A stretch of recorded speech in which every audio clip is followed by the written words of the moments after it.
હું જય મોરે છું અને હું પ્રોફેસર રમાદેવી દ્વારા આયોજિત આ ક્વોન્ટમ મિકેનિક્સ કોર્સ કરીશ અને દરેક 4 લેક્ચર્સ પછી ટ્યુટોરિયલ્સ કરીશ કારણ કે તમે જાણો છો કે એક ટ્યુટોરિયલ હશે અને આ ટ્યુટોરિયલ્સમાં લેક્ચરના આધારે 4 થી 5 પ્રોબ્લેમ હશે જે તમે જોયા છે જે ટ્યુટોરિયલ્સ પહેલા પોસ્ટ કરવામાં આવશે અને પછી ટ્યુટોરિયલ્સમાંથી તમને મૂળભૂત રીતે સૈદ્ધાંતિક ભાગને વધુ સમજવામાં મદદ મળશે તેથી હું ટ્યુટોરિયલની ચર્ચા કરતી વખતે મહત્વપૂર્ણ પગલાઓ મૂકવાનો પ્રયત્ન કરીશ અને પછી વચ્ચે કેટલાક પગલાઓ હશે જેના પર તમે કામ કરી શકશો અને પછી પ્રોબ્લેમને વધુ સારી રીતે સમજી શકશો તો ચાલો ટ્યુટોરિયલ્સ શરૂ કરીએ આ પ્રથમ ટ્યુટોરિયલમાં આપણે છેલ્લા 4 લેક્ચર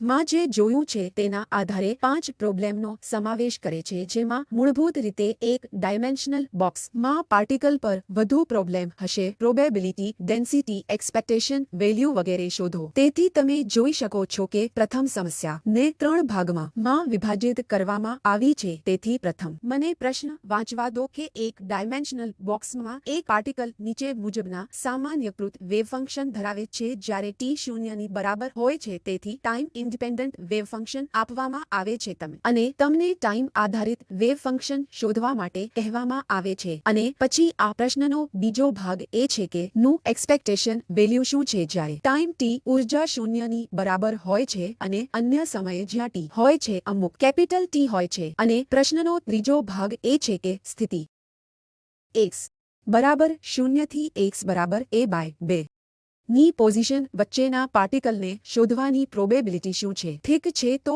ચાલો ટાઈમ સાથે પ્રારંભ કરીએ તેથી પ્રથમ problem wave function time independent wave function અમને આપવામાં આવે છે જે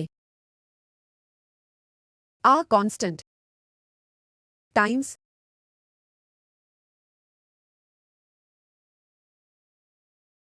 આ આપણને અને આપવામાં આવ્યું છે આગામી પગલામાં આપણે આને સરળ રીતે લખવાનો પ્રયત્ન કરીશું તેથી હું ફક્ત આ કૌંસ ખોલીશ તેથી આ મને આપશે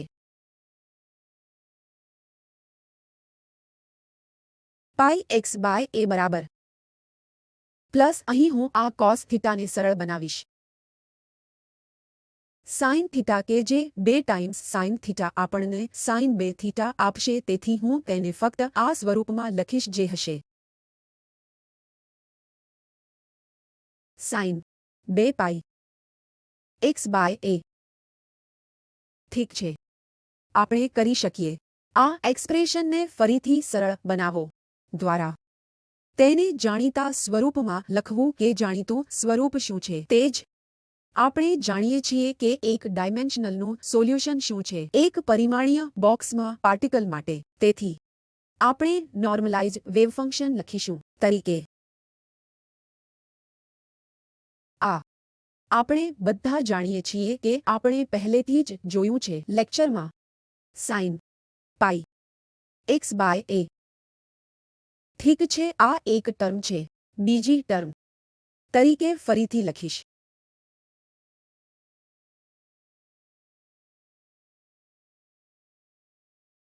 સાઇન 2 પાઈ x/a તેથી આ માટે ફક્ત યાદ કરો એક ડાયમેન્શનલ બોક્સમાં પાર્ટિકલ માટે સોલ્યુશન શું હતું સાઈ ઓફ x દ્વારા આપવામાં આવ્યું હતું અથવા તેના બદલે ચાલો આપણે તેને કહીએ કે psi of x psi of x એ 2 પાઈ/a સાઇન n પાઈ x/l આ જનરલ સોલ્યુશન હતો જ્યાં n કોઈપણ વેલ્યુ લઈ શકે છે બરાબર અને અનુરૂપ ઉર્જા n સ્ક્વેર પાઈ square h cross square upon 2 l square દ્વારા આપવામાં આવી હતી જ્યાં a બોક્સની લેન્થ અથવા બોક્સની પહોળાઈ હતી આ કિસ્સામાં આપણી પાસે a છે તો હવે આપણી પાસે શું છે તેથી આનો ઉપયોગ કરીને તમે પ્રથમ એક્સપ્રેશનમાં જોઈ શકો છો અમારી પાસે આ હતું મારી ફાઈ 1 ઓફ x સિવાય કંઈ નથી પરંતુ 5 2 ઓફ x ના 5 2 ઠીક છે તો તમારું n ઇઝ ઇક્વલ ટુ 2 છે તમારો n ઇઝ ઇક્વલ ટુ 1 તેથી હવે હું શું કરી શકું છું આ પર પાછા આવી રહ્યા છીએ હું આ વેવ ફંક્શન તરીકે લખી શકું છું અમારી પાસે કોન્સ્ટન્ટ છે એ 4/5 phi 1 ઓફ x પ્લસ અમારી પાસે 1/5 છે phi 2 ઓફ x હવે આપણે ટાઈમ ડિપેન્ડન્ટ વેવ ફંક્શનનું મૂલ્યાંકન કરવું પડશે તે psi ઓફ xt છે તો હવે તમે આ રિલેશન પરથી જોઈ શકો છો તેથી e1 એ pi square h cross square upon 2 ml સ્ક્વેરને ફક્ત અનુરૂપ હશે અને સમાન રીતે તમે e2 માટે મૂલ્યાંકન કરી શકશો તેથી આ તરીકે લખી શકાય 4/5 આ મારા phi 1 ઓફ x છે અને મારે ટાઈમ કમ્પોનન્ટ મૂકવો પડશે જે છે e raised to I e1 t plus પછીનો ભાગ x ના psi 2 હશે e raise to minus I e2 of t આ બીજું કંઈ નહીં પણ ટાઈમ ડિપેન્ડન્ટ વેવ ફંક્શન છે ઠીક છે આ સરળ રીત છે તેથી આ પહેલો ભાગ છે જ્યાં આપણે ટાઈમ ડિપેન્ડન્ટ વેવ ફંક્શનની ગણતરી કરવી પડશે બરાબર તો હવે ચાલો પ્રોબ્લેમના બીજા ભાગ પર જઈએ પ્રોબ્લેમના બીજા ભાગમાં તમને ઉર્જાની એક્સપેક્ટેશન વેલ્યુ શોધવાનું કહેવામાં આવે છે તે ઉર્જા ઓપરેટર છે અમે એક્સપેક્ટેશન વેલ્યુની ગણતરી કેવી રીતે કરીએ સામાન્ય રીત આ લખવાની psi star xt e psi of xt આ ઓપરેટર e અમે લખી શકીએ છીએ તે તરીકે IH ક્રોસ ડો બાય ડો ટી આ ઉર્જા ઓપરેટરનું પ્રતિનિધિત્વ છે ઠીક છે જેમ તમે જાણો છો કે મોમેન્ટમ ઓપરેટરને -IH ક્રોસ ડો બાય ડો x તરીકે રજૂ કરવામાં આવે છે તેવી જ રીતે ઉર્જા ઓપરેટર એ IH ક્રોસ ડો બાય ડો ટી દ્વારા રજૂ થાય છે તેથી હવે આપણે શું કરીએ છીએ અમે આને હલ કરીશું તેથી અહીં તમે સબસ્ટિટ્યુટ કરશો ડો બાય ડો ટી અને પછી જ્યારે તમે psi ઓફ xt ને ડિફરન્શિએટ કરો છો t ના સંદર્ભમાં ઉર્જા કમ્પોનન્ટ જે 1 અને e2 છે તે ડેરિવેટિવમાં બહાર આવશે તેથી છેવટે તમે જે મેળવો છો તમારે સ્પષ્ટપણે psi સ્ટાર અને psi લખવાનું રહેશે અને e ઓન IH ક્રોસ ડો બાય ડો ટી પર ઓપરેટ કરશે ઠીક છે અને પછી અંતે તમે બરાબર શું મેળવો છો 4/5 e1 પ્લસ 1/5 e2 ઠીક છે હવે અહીં 2-3 પગલાં સામેલ છે અને કામ કરવું ખૂબ જ સરળ છે તમારે ફક્ત psi સ્ટાર psi અને આ ઓપરેટરને સબસ્ટિટ્યુટ કરવા પડશે અને આ પગલાં ઉપર કામ કરવું પડશે અને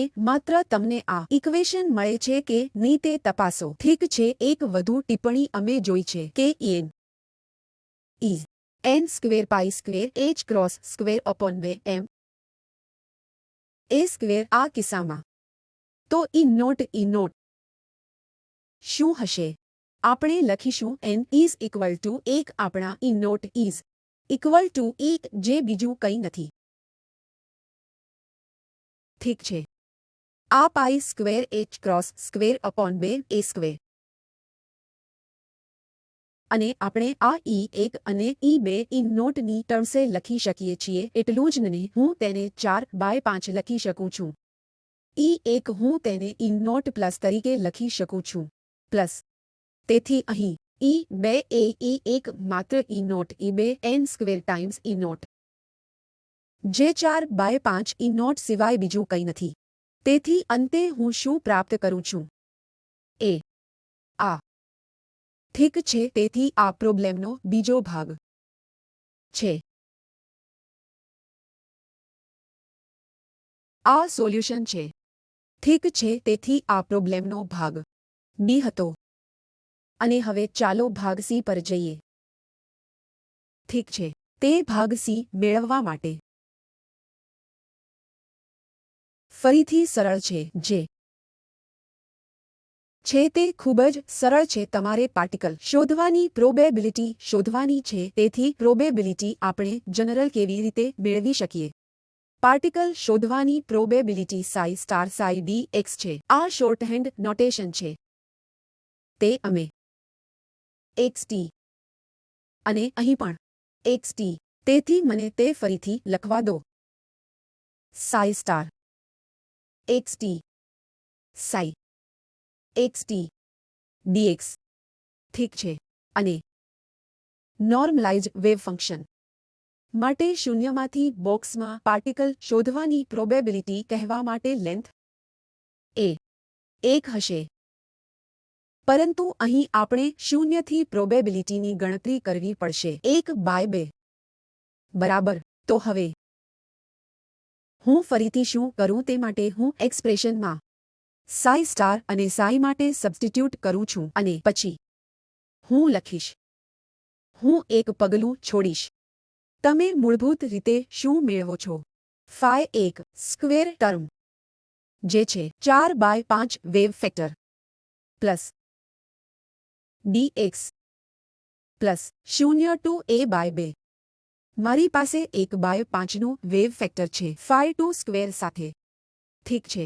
અને મારી પાસે વધુ 2 ટર્મ હશે. તે 2/5 છે. હું શું માટે તમે rdx 0 થી a/2. મારી પાસે ક્રોસ ટર્મ્સ હશે. ફાઈ થી સ્ટાર ફાઈ 1 અને બીજી ટર્મ જ્યાં મારી પાસે છે ફાઈ 1 સ્ટાર ફાઈ 2 બરાબર. અને આ બધા છે રિયલ વેવ ફંક્શન. અને જ્યારે તમે આ ઇન્ટિગ્રેશન કરો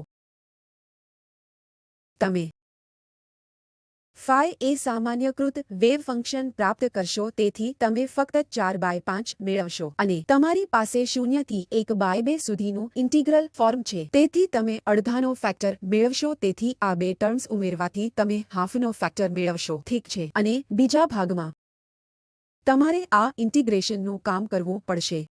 ઠીક છે. જ્યારે તમે ફાઈ 2 અને ફાઈ 1 લખો છો આ x ભાગ જે છે સ્પેસનો ભાગ એ જ રહેશે પરંતુ ટાઈમ કમ્પોનન્ટમાં એક્સપોનન્ટ હશે.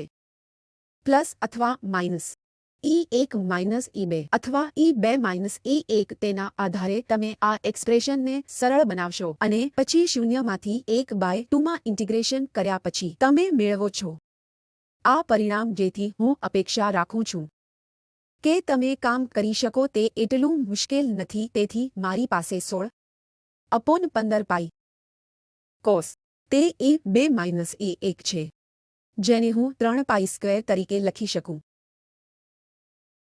h cross square upon 2 m.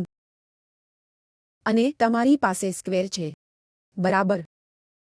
અને એ પાસે છે t cos theta times t. હું આનો અર્થ e2 minus e1 times t. પરંતુ અમે શોધવા માંગીએ છીએ t ટાઈમ t ની સંભાવના t બરાબર છે. આપણે તે ટાઈમ પ્રોબેબિલિટી શોધવાની છે. t કેપિટલ T બરાબર છે. તેથી હું અહીં કેપિટલ T મૂકીશ.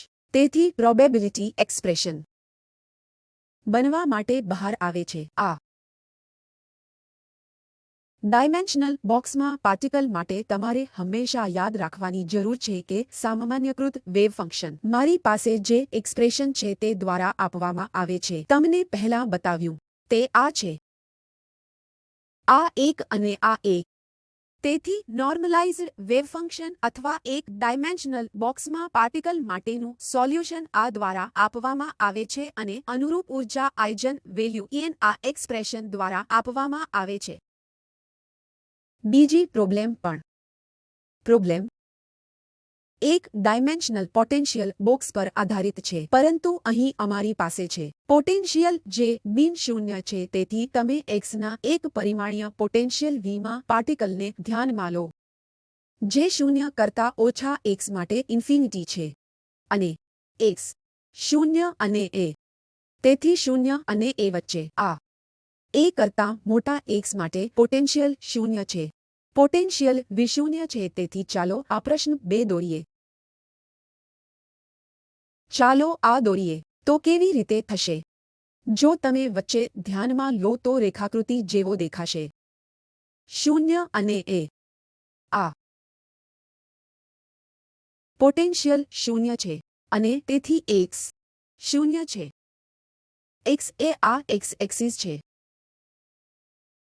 અને અહીં v એ ઇન્ફિનિટી છે તેથી x 0 કરતા ઓછા પર v ઇન્ફિનિટી છે તેથી આ તમારી v x છે અને a કરતાં વધુ x માટે v એ v0 બરાબર છે તેથી આવી છે v બરાબર v0 કેટલાક v0 તેથી તમને શોધવા માટે કહેવામાં આવે છે આ ઊર્જા વચ્ચે કેટલાક રિલેશન અને પોટેન્શિયલ જે દર્શાવે છે કે બાઉન્ડ સ્ટેટ ઊર્જા એ દ્વારા આપવામાં આવે છે ગુણાતીત ઇક્વેશન અને તમે પણ કરી શકો છો જેમ કે જો તમે એકવાર આ ગુણાતીત ઇક્વેશન હાંસલ કરી લો તો તમે વાસ્તવમાં કલ્પના કરી શકો છો કે આપણે વેવ ફંક્શનનું સ્વરૂપ શું છે તે આપણે તેને ડિવાઇડ કરીશું 3 રિજનમાં ઠીક છે તો મને આને રિજન એ કહેવા દો આ રિજન 2 છે અને આ રિજન 3 છે ઠીક છે તેથી અમે લેક્ચરમાં જે શીખ્યા તેના જ્ઞાનનો ઉપયોગ કરીશું તેથી આ રિજન 1 છે તો રિજન 1 માં આપણી પાસે શું છે રિજન 1 ઠીક છે અમારી પાસે શું છે v ઓફ x છે 0 બરાબર x માટે 0 કરતા ઓછા અથવા બરાબર છે તો તમે વેવ ફંક્શન વિશે શું કહી શકો વેવ ફંક્શન પણ હશે 0 અને પછી હું આને 1 ના સાઈ તરીકે લેબલ કરવા દો રિજન 1 પછી રિજન 2 તમે તે વિશે શું કહી શકો રિજન 2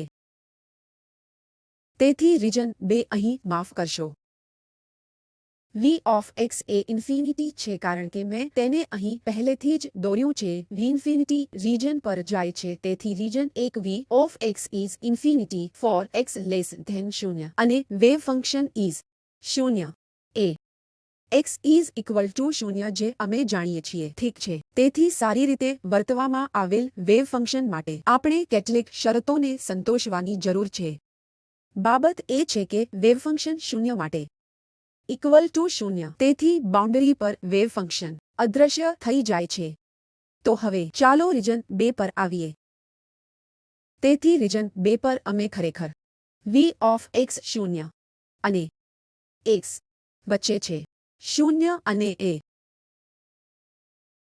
તેથી આ રિજન માટે અમારી પાસે અમે ટાઈમ આધારિત શ્રોડિંગર ઇક્વેશન લખીશું ટાઈમ ઇન્ડિપેન્ડન્ટ તો ચાલો ટાઈમ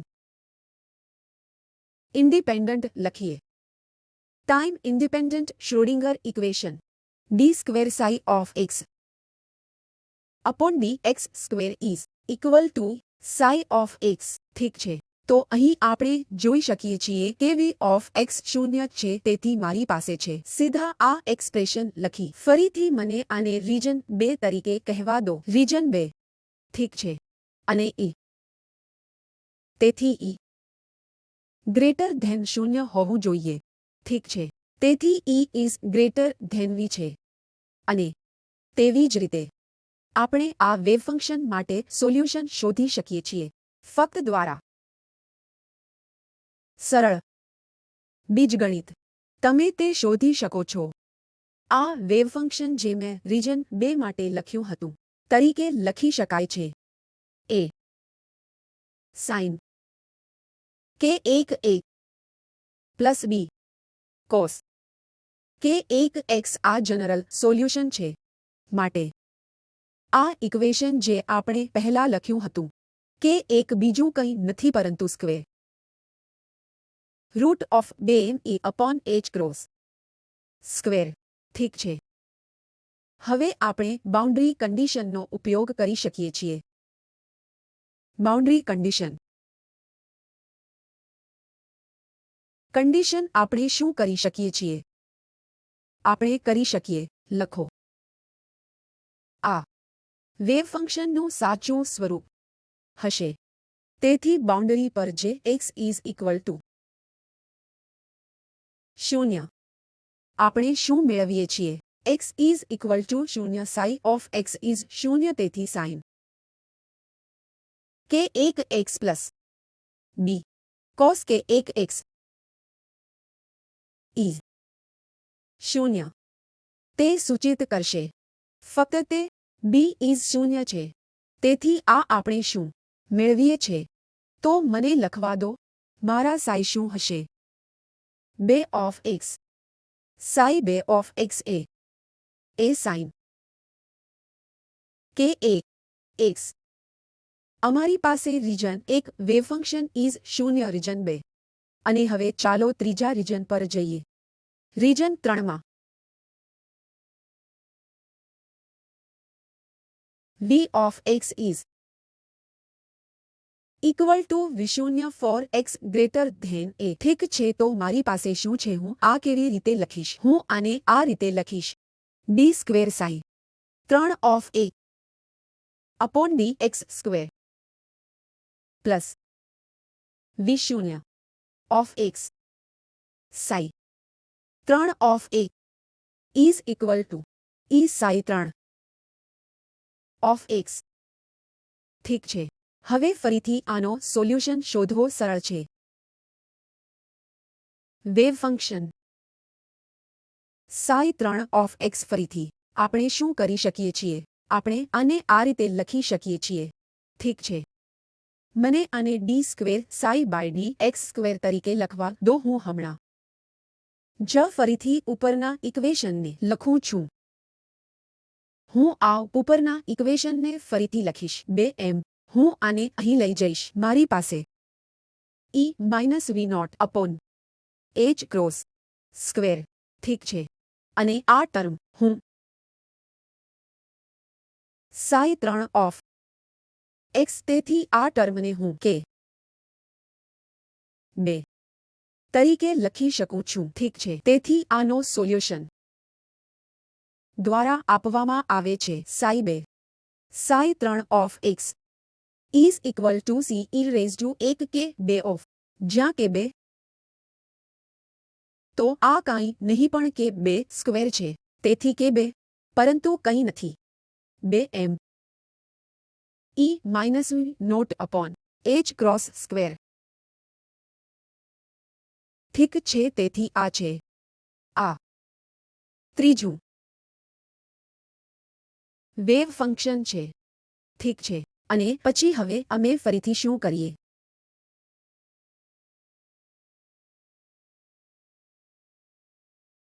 છીએ અહીં મારી પાસે કેટલાક પગલાં છે જે તમે બાઉન્ડ્રીની કન્ડિશન લાગુ કરી શકો છો અને આને અંતિમ એક્સપ્રેશન તરીકે મેળવી શકો છો. અને અંતિમ ચરણમાં અમે શું કરીશું તેનો ઉપયોગ કરીશું.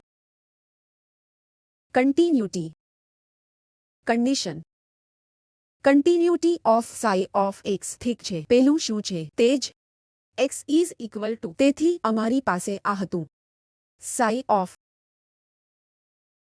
x એ x is equal to psi. તેથી રીજન 2 થી રીજન 3 એ x is equal to a continuous હોવું જોઈએ. તેથી હું જે મેળવું છું તેનો ઉપયોગ કરીને મારી પાસે સાઇન છે કે 1 a ઇઝ ઇક્વલ ટુ પહેલાનો c e raise to i કે 2 a હતો. અને કન્ટિન્યુટી પર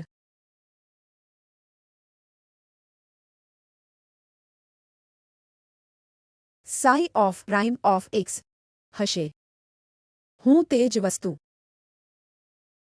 Sai prime of x at x is equal to Sai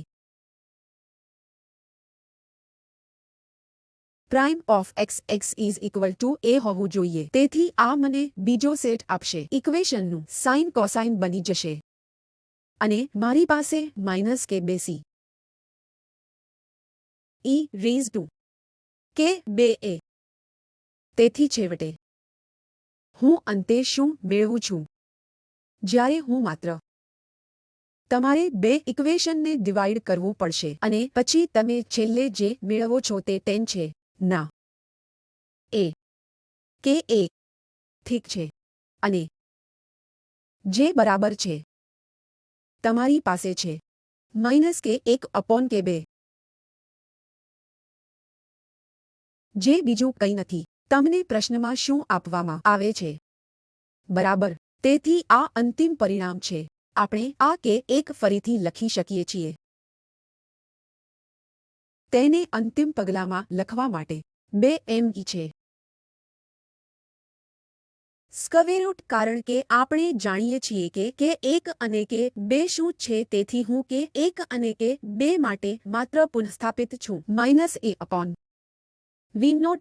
- e square રૂટની અંદર અને હવે તમે આનો ઉપયોગ કરીને સરળતાથી સ્કેચ બનાવી શકો છો વેવ ફંક્શનનું સ્વરૂપ કેવી રીતે વેવ ફંક્શન હશે ઠીક છે કે હું તે તમારા પર છોડી દઉં છું ઠીક છે તો આ તે છે જે આપણે ટ્યુટોરિયલ માટે કર્યું છે એક ભાગ હતો અને બાકીની સમસ્યા પછીના ભાગમાં ચર્ચા કરવામાં આવશે